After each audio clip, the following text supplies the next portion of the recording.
Empatiya sadə dildə desək, özünü başqasının yerinə qoya bilmə bacarığıdır. Və mən belə düşünürəm ki, əfsuslar olsun, deyəsən bizim bu bacarığımız xalq olaraq çox aşağıdır. Bilirsiniz ki, Azərbaycanda bu il çox yağışlar oldu və buna görə də bəzi qəsəbələri, bəzi evləri su basdı.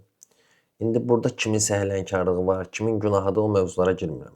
Mən başqa mövzuya toxunmaq istəyirəm. Mən bu evləri, pis vəziyyətə düşən həmyerlərimizi görəndə çox pis oldum. Demək, həmin mövzu haqqında paylaşılan videoların kommentlərinə baxıram. Ən çox gələn şərhlərdən bəzilərini deyəcəm sizə. Makler ev alanda bilmirdiniz belə olacaq. Gölü qurudub ev tikəndə bilmirdiniz belə olacaq. Bilmirmiş də qardaş. Bəziləri də yazır ki, sırf Bakıda yaşamaq üçün harda gəldi ev alırlar, harda gəldi ev tikirlər, ona görə də belə olur.